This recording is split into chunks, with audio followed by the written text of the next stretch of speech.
네, 오늘 가장 뜨거운 경제 뉴스를 제일 생생하게 전해드리는 시간입니다. 오늘 전국 경제인 연합회 전경련이 코로나19에 따른 세계 교역, 투자 구조 변화를 분석한 결과를 내놨는데요. 코로나19로 세계 경제는 꽁꽁 얼어붙었는데 오히려 중국은 세계 시장 점유율과 세계 무역에서의 영향력을 더 확대한 것으로 나타났다고 합니다. 자세한 팩트체크와 함께 올해 중국 경제에 대한 전망까지 미중산업경제연구소 조용찬 소장 연결해 자세히 짚어보겠습니다. 소장님 안녕하세요. 예, 안녕하십니까? 네, 안녕하세요. 자, 근데 먼저 전경련의 분석 결과부터 좀 하나하나 분석해 보도록 하겠습니다. 지난해 1분기에서 3분기까지요. 세계 교역 규모를 분석했더니 중국이 유독 돋보였다라는 거죠? 네, 그렇습니다. 작년에 1분기와 3분기까지 세계 교역 규모를 보면요. 전년 동기 대비해서 마이너스 10.6% 감소를 했는데요. 네네. 주요 전통적인 수출 강국을 보면은 미국은 마이너스 15%, 독일은 마이너스 11%, 일본도 마이너스 15%로 두 자릿수 감소를 했습니다. 네. 반면에 중국은 의외로 0.8% 정도 감소하는 데 그쳤는데요. 아무래도 중국이 수출이 선방할 수 있었던 것은 강력한 코로나 방역 활동에 성공을 했고요. 또 정부가 직접 공장의 생산 가동률을 일일이 일 단위로 체크했던 게 주요 효과가 있었던 것은 아닌가 생각이 됩니다.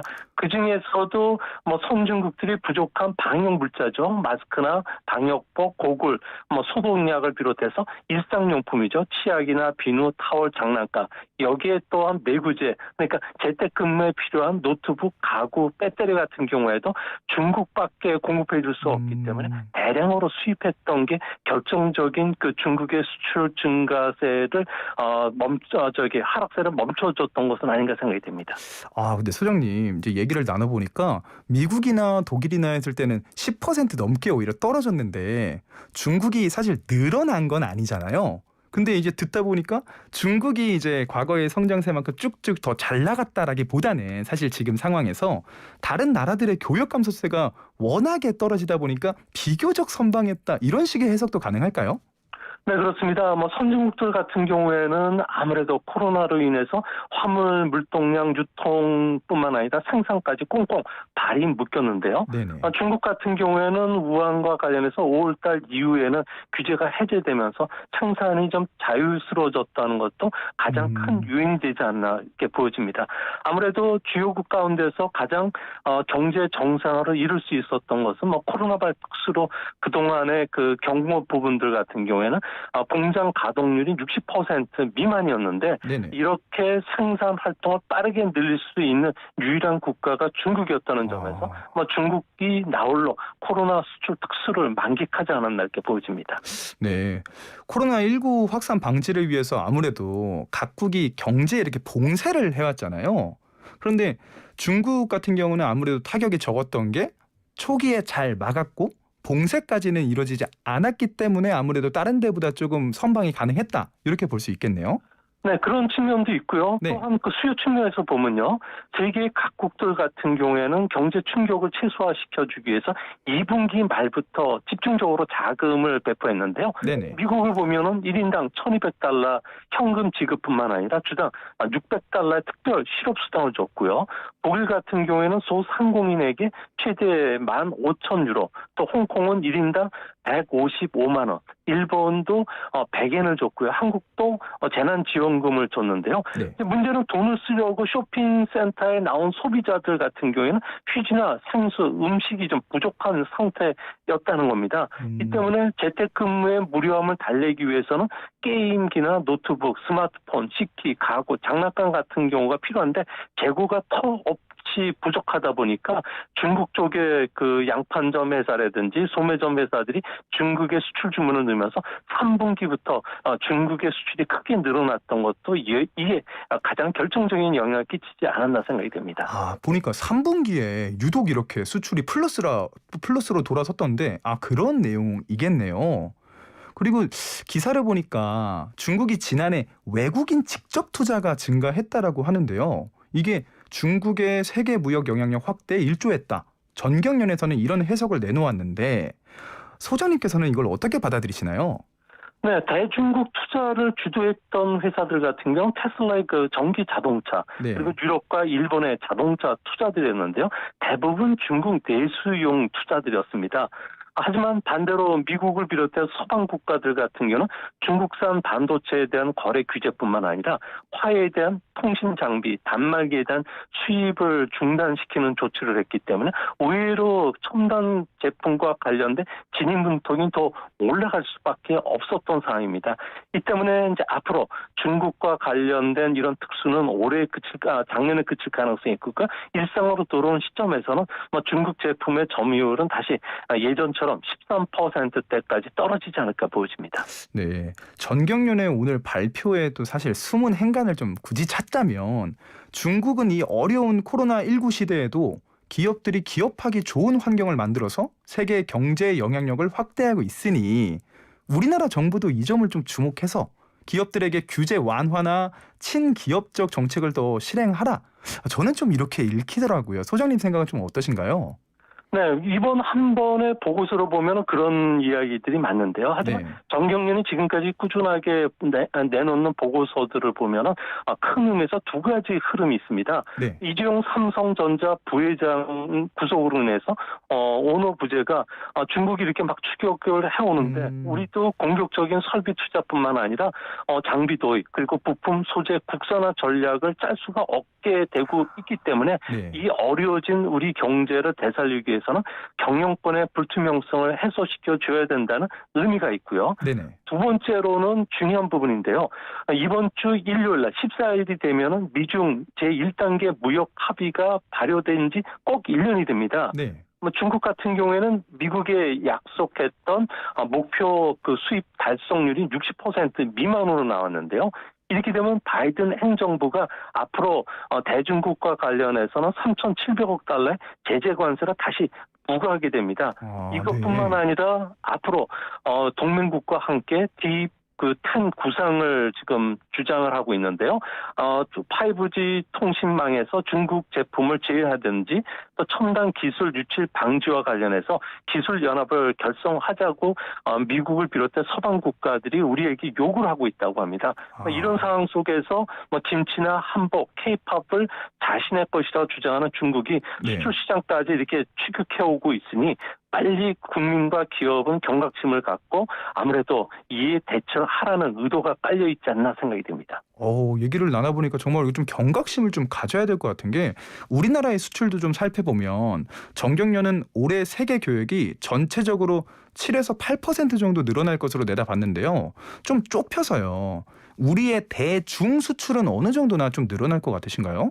네, 우리나라의 대중 수출 같은 경우에는 지금 반도체와 관련된 특수들이 계속 일어나고 있기 때문에 그렇죠. 반도체뿐만 아니라 자동차와 관련된 부품 소재들이 상당히 좀 늘어날 것으로 보여지는데요. 다만 한 가지 걱정이 되는 부분 중에 하나가 중국이 미국으로부터 3,700억 달러에 달하는 그 수출품의 추가 관세를 부과를 받게 된다면 5G 단말기 부품이라든지 노트북, 5G 통신 장비와 관련된 반도체, 가전제품 같은 경우에는 대중국 수출이 타격을 받을 수가 있다는 겁니다. 네네. 이제 문제는 앞으로도 계속적인 반도체는 다른 나라에서 수요가 되기 때문에 우리나라 전체 그 반도체 같은 경우는 수출의 20%를 차지하기 때문에 다시 점유율이 좀 올라갈 가능성이 크고요. 네. 또 한 가지는 중국 같은 경우에는 전기 자동차와 관련된 생산을 지금 확대하고 있기 때문에 우리나라 현대 자동차 그룹을 비롯해서 배터리 회사 그리고 디스플레이와 관련된 전장 부품 회사들 같은 경우에도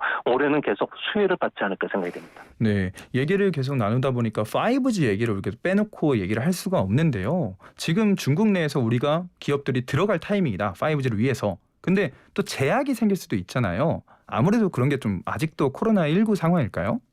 네, 중국 같은 경우는 올해 경제정책 방향과 관련해서는 국가 전략 과학기술 역량을 강화시키고 네. 공급망을 강화시키는 정책을 쓰고 있는데요.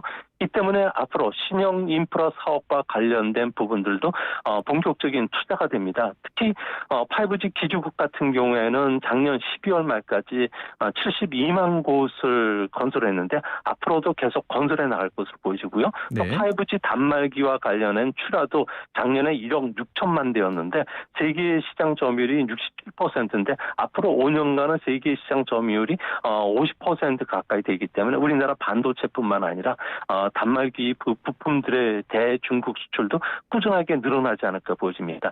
특히 중국과 관련해서 주목하셔서 보셔야 될 점은 중국이 친환경 자동차와 관련해서 보급 비율을 2035년까지 전체 자동차 50%까지 높일 예정인데요. 네네. 이 때문에 우리나라의 전기 자동차와 관련된 부품 회사라든지 또 수송 연료 그 전기차라든지 이런 쪽에는 아무래도 우리나라가 좀 수혜를 입지 않을까 보여집니다. 그럼 아무래도 좀 수혜를 입겠다 하는 구체적인 품목들 같은 경우는 방금 말씀해주신 좀 전기차 쪽에 좀 강세가 좀 있을까요? 네, 전기 자동차와 관련해서 가장 중요한 게 이제 배터리 부분이 네. 어느 정도의 그 효율성을 갖고 있냐 부분인데요. 우리나라가 세계에서 가장 강한 경쟁력을 갖고 있고요. 그렇죠. 또한 전기 자동차 같은 경우는 기존의 일반 그 자동차보다도 반도체가 2배에서 4배 정도 더 많이 들어간다고 합니다. 네네. 이런 그 반도체 부족 사태, 우리나라 반도체 같은 경우에도 뭐 고기능 또 세분화된 그 반도체가 있기 때문에 네. 앞으로도 반도체 수출은 우리나라 수출에 톡톡한 효자 노릇을 하지 않을까 보여집니다. 그런데 소장님, 이게 미국과 또 중국 간의 관계도 좀 있잖아요. 이게 이번에 이제 바이든으로 넘어가기는 했지만 지금 미국에서 중국을 좀 규제하는 것들 이런 것들에 대해서 이제 반도체 쪽으로는 저희가 또 어떤 또 타격을 좀 입을 수도 있지 않을까요? 수출을 하는데. 네. 지금 중국 같은 경우에는 네. 반도체 미세 공정에 필요한 여러 가지 그 부품이라든지 네. 그리고 장비들과 관해서는 미국이 수출을 못하도록 지금 꽁꽁 묶어놨고요. 네. 앞으로 화웨이뿐만 아니라 다른 많은 반도체 회사에 대한 대중국 제재 조치가 추가적으로 이어질 것이라고 합니다. 네네. 이렇게 되면은 아무래도 반도체와 관련된 그 수요 와 공급의 불균형으로 해서 가격 상승이 지금 계속이 진행이 되고 있고요. 그렇죠. 이와 네. 관련해서는 2분기에 반도체와 관련된 가격 인상이 불가피하다는 점에서 우리나라 같은 경우는 반도체와 관련된 특수들 또 반도체와 관련된 설비 투자들이 확대되기 때문에 반도체와 관련된 슈퍼 사이클 속에서 많은 기업들이 좀 수혜를 입을 가능성이 오히려 더 많지 않나 이렇게 보입니다. 오히려 우리의 그 슈퍼 사이클을 더 타서 오히려 기회가 더 있을 수 있다. 네. 끝으로 올해 중국 경제 전망에 대해서 좀 더 여쭤볼 건데요. IMF가 밝힌 올해 세계 경제 성장률은 5.5%. 근데 중국은 또 8.1%예요. 이 역시도 중국의 올해 성장률은 세계 성장률을 뛰어넘는 수치인데 무난하게 이게 달성이 가능할까요? 네, 지금 현재 나오는 여러 가지 지표를 보면은 1분기 중국의 GDP 성장은 16%까지 치솟게 되고요. 네. 2분기에는 7%, 3분기에는 6%로 분명한 것은 포스트 코로나 시대의 1인자는 중국이 될 것으로 보고 있습니다. 네네. 아무래도 낙관하는 근거는 신에너지라든지 5G와 관련된 투자가 계속 늘어나고요. 또 하이테크 쪽과 관련해서는 중국의 모든 산업을 이끌 수 있다는 점, 그리고 비저촉, 비대면 경제 활동이 가시화되면서 온라인 판매라든지 라이브 커머스와 같은 달라진 소비들이 상당히 호재가 될 것으로 보여집니다. 네네. 하지만 동변의 양면처럼 경제 대책은 시간이 흐를수록 효과가 반감하고요. 또 자산 버블을 일으킬 수 있는 데다가 미국이 중국에 대한 견제를 강해지기 때문에 하반기부터는 빠른 속도로 경기가 좀 내려가지 않을까 우려가 되고 있습니다. 또 다른 악재는 또 다른 게 없을까요? 아무래도 지금 현재 베이징 올림픽과 관련해서 꼭 1년을 앞두고 있는데요. 네. 세계 180개 국제 인권 단체뿐만 아니라 미 상원에서도 보이콧 움직임이 일어나고 있습니다. 네네. 이렇게 되면 자존심이 강한 중국 입장에서는 아무래도 그 세계 점유율이 높은 히토리나 불화수소, 인산 알루미늄과 관련해서는 무기화될 가능성이 큰데 이렇게 되면 미중 간의 무역 전쟁이 언제든 다시 일어날 수 있다는 점은 우리 경제에도 그 시사하는 바가 크지 않을까 생각이 됩니다. 아무래도 가장 큰 악재는 아무래도 미국과의 관계가 되지 않을까 싶네요.